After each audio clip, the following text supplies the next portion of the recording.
Tonight, when the sun goes down, you're going to flip a switch. Light will flood the room, and you won't think twice about it. But for 99.9% of human history, that switch didn't exist. When the sun set, the world went dark. You couldn't even see your own hand in front of your face. But modern humans almost never experience this. For over 300,000 years, every single one of your ancestors spent roughly half their life in near total darkness. They didn't even have You know what was a culture shock for me? When I went to other countries out of the Philippines, especially out of like Southeast Asia in general.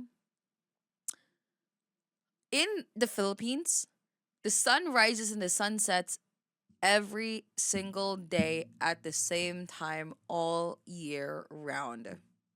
Nothing changes, nothing ever changes, nothing switches, nothing whatever. 6 a.m., 6 p.m., dark. 6 a.m., boom. 6 p.m., dark. So when I went to Europe and then it was 10 p.m. and the sun's still out, I was like, what the fuck?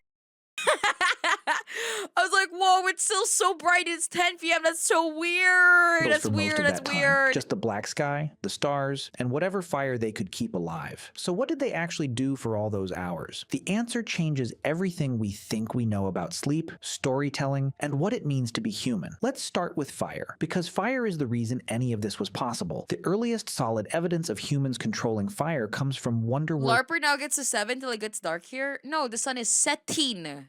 Setting. Sun rises. That doesn't mean it's like gonna be like in the fucking middle of the fucking sun. It's gonna be up in the middle of the sky at 6 a.m. Hello?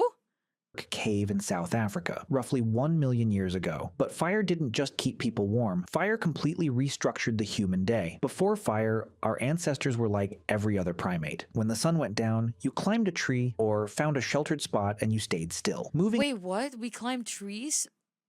I thought we went to caves. What? At night meant becoming food. Our eyes are terrible in the dark compared to the predators that hunted us. Leopards, hyenas, wolves, all of them could see just fine. Fire changed that equation overnight. Oh. Literally. A campfire creates a circle of safety roughly 30 feet in diameter. Inside that circle, predators won't come. Outside that circle, you die. Wait, what? Predators won't go to you just because you have a fire? Just because you're lit? What? Is not an exaggeration. Anthropologists studying modern hunter-gatherer groups have documented that people who wander away from the fire at night are significantly more likely to be killed by predators. The Denisovans were... Can you stop saying Denisovans? You don't... Shut the f up. Even today. But here's what's fascinating. Fire didn't just protect humans at night. It gave them something they'd never had before. Extra hours. Think about this. Before fire, the useful day ended at sunset. That's maybe 12 hours in summer, as few as 8 in winter. Fire suddenly added 2 to 4 usable hours to every single day. And over thousands of generations, those extra hours changed our species. In 2014, anthropologist Polly Wiesner published a study in the Proceedings of the National Academy of Sciences. She spent years recording conversations among the Jew/Huansi Bushmen of the Kalahari Desert, one of the last groups on Earth still living something close to the original human lifestyle. What she found was striking. During the day, about 80% of conversations were practical. Who's hunting where? Which plants are ready? Complaints, logistics, economic negotiations. Daytime talk was work, but at night around the... I think they had drama, like really, really bad drama back in the day with the Neanderthals, like... What do you think their drama was? I feel like their drama was like cheating and stuff. I believe that's what was called war. No, I meant like really back in the day. Do you think that they had like their own like scrolls? I'm kidding. I'm kidding. Sorry. The entire character of conversation Ooh, changed. At true. night, 81% of conversations were stories, tales of people in distant places, adventures, myths about the origins of the world, jokes that made the whole camp laugh. Wiesner argued that firelight conversation is where human culture was born. The campfire was the original theater, the original classroom, the original church. It's where humans learned to think beyond the immediate present and imagine things that don't exist yet. It's where we became us. But the night wasn't just about stories around the fire. There was something else happening, something that scientists only rediscovered in the last 30 years. You were not designed to sleep the way you sleep right now. I knew it! I fucking knew it, dude! In 2001, historian Roger E. Kirch published a paper that changed sleep science. He had spent 16 years digging through historical records, and he found Why the fuck did he have 3 arms? Is this AI? Oh, hell no. something nobody expected. Over 500 references, spanning centuries, prayer books from the 1400s, court records, diaries, medical texts, letters from ordinary people, even passages in Homer's Odyssey. All of them mentioned the same thing: first sleep and second sleep. You know what? During the subathon, you could see me really struggle with this, like really badly. I would literally like you would see me sleep, and then sometimes I would wake up and I'll be like, guys, I can't sleep, and nobody's there. Like not many people are there because like it's a sleeping time off the stream, and usually nobody's there just to like lurk and well, there's a lot of people there, but it's not like at most of the most people like here as if it's like a live stream. Sometimes I would just be like, guys, I can't sleep. And then I would just talk until I could finally feel sleepy again. And then I would go back to bed. And then that's the reason why sometimes I would sleep for like, let's say 10 hours. Like I would AFK at the like whatever hour and then I'd come back at like 10 to 11 hours. It's because I don't have straight sleep. Before the industrial age, people did not sleep in one continuous block. They went to bed shortly after sunset, slept for about 4 hours, then woke up. They stayed awake for 1 to 2 hours in the middle of the night. Then they went back to sleep for another 4 hours until dawn. This wasn't insomnia. This was normal. This was how every human on the planet slept for thousands of years. And what did people do during that wakeful period in the middle of the night? This is what I would do if it was back in the day, medieval times. I would paint. I would think about my philosophies and my thoughts. I would maybe take a little nappy. Sorry. I would take a little look at the little like I would clean a little bit, take care of the kids, and then look around and look at the sky, write poems as well. Everything. A 16th century French physician recommended that couples conceive children during this window because they would do it better. People visited neighbors, they interpreted their dreams while they were still fresh. They wrote. They simply lay in bed in the dark and thought. A doctor's manual from the 1500s advised patients that the best time to study and reflect was during the watch, as they called it, the quiet hours between first and second sleep when the mind was calm and the world was still. Now, I think we're going through a recession soon because everything of whimsical is becoming gone slowly. Anything that might require a little bit more work in your day-to-day or like let's say cleaning. Have you ever seen like wonderful homes and then it becomes the most modernized square box? And I think that's a big sign that people don't want to take the time of like anything because there's no time to do anything. So like you'd see so many like let's say houses that are very simplistic. Why? Because it will take less time for you to clean it. Or easier to maintain, cheaper to maintain. No time, no energy to do those extra little things that makes your life look a little bit more colorful. And then you know what I mean? That kind of like stuff. And then also a little bit of a thing that I've noticed is that there's a lot more people just arguing. Usually don't get me wrong, there's always been people arguing, but like a lot more political stuff now again. Like it was like a surge of like, well, there's always politics, but then the majority of the people would always go like, yeah, I don't really like engage with political stuff. Like nowadays, it's majority of the people who like talk about political stuff, politics or whatever the fuck. And I don't know. Historians had been reading these references for centuries, but they kept translating. I think as well, back in the day, people really loved when you'd see let's say a content creator, they loved it when they were like really open and stuff like that about their thoughts and stuff. But nowadays, nobody gives a fuck.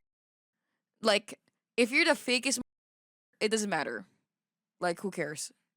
first sleep as something else, because they couldn't imagine that people ever slept differently than we do now. The assumption was so deep that translators— You know what? I think the reason why we probably like adjusted towards an 8-hour sleep cycle is because of literally the same thing as right now. It's just efficiency. That middle rounding, whatever. Why sleep for that long, or like go to bed that long when you could be at your job and working, and etc. etc. And then you come home and you have no time to just go to bed or something. You gotta like cook and then eat and then boom. literally mistranslated ancient Greek and medieval Latin to make it fit their modern experience. But then science confirmed what history had been saying all along. In 1992, psychiatrist Thomas Ware at the National Institute of Mental Health ran an experiment. He took a group of volunteers and removed all artificial light from their lives. For 1 month, they experienced 14 hours of darkness every night, just like our ancestors would have before fire extended the evening. Within weeks, every single participant settled into the same pattern: 4 hours of sleep, 1 to 3 hours of quiet wakefulness, then— That's exactly the window that I can't sleep for when I wake up in the middle of the fucking night. It's so annoying. It's annoying because sometimes you just don't want to do it. 4 more hours of sleep. I just want to Nobody go to told them to bed. do this. Nobody suggested it. Their bodies just did it, as if some ancient program had been waiting inside them the whole time. Guys, that means I was a night watcher. Sorry. Buried under centuries of artificial light. Ware measured their hormone levels during the wakeful period and found something remarkable. The participants were in a state unlike any normal waking state. Their brains were producing elevated levels of prolactin, the same hormone released during meditation and after orgasm. Back in the day when I would wake up in the middle of the sleep, I would play my little Game Boy. Oh, how the things have not changed. And now I go on my phone and scroll. You know, in the end of the day, I think sometimes things are just not that different. They described feeling peaceful, reflective, almost meditative. It wasn't just a gap in sleep, it was its own distinct state of consciousness, one that most modern humans have never experienced. So what killed it? The answer is simpler than you'd think. Light. In the 1600s, cities began installing street lamps. Paris was one of the first under Louis XIV who wanted to reduce crime. London followed. The night, which had been a place of danger and fear, slowly became navigable. Then came cheaper candles. Then gas lamps in the 1800s. Then, in 1879, Thomas Edison commercialized the electric light bulb. And the metal cobra, I think I said 2 months. In a generation, the night as humans had known it for 300,000 years was gone. And here's the part nobody talks about. The word curfew comes from the French couvre-feu. It literally means cover fire. In medieval towns, a bell would ring at night signaling everyone to cover or extinguish their fires. Not because of safety, because night was supposed to be dark. Night was when you slept. Night was when you were vulnerable. For most of history, being out at night was suspicious. In many medieval European cities— Oh, you're weird. You're doing something sussy. Walking outside after dark without a lantern was literally illegal. Night belonged to criminals and the supernatural. People feared it in a way that's almost impossible for us to understand today. And then we conquered it. We flooded it with light, and we thought that was progress. But here's what we lost. Modern humans are exposed to artificial light an average of 7 to 8 hours after sunset. This light, especially the blue light from screens, suppresses your body's production of melatonin. It sucks because, like, you know those blue light, like, glasses that you see people have sometimes when streaming? God, they look so dorky, though. The yellowish, like, tone, like, the really, really harsh tone of your glasses to, like, block out the blue light or whatever. I don't even know if they work or not, but, like, they look so dorky. I don't really like it. The hormone that regulates sleep. Your body doesn't know the difference between a light bulb and the sun. When light hits your retina at 11 p.m., your brain interprets it as daytime. It delays melatonin release. It fragments your sleep. It disrupts the circadian rhythm that evolved over millions of years. Researchers have found that people who go camping for just 1 week with no artificial light at all have their melatonin cycles reset by nearly 2 hours. Damn! Their bodies start producing melatonin at sunset instead of hours after it. You, a VTuber, are scared of being seen as a dork?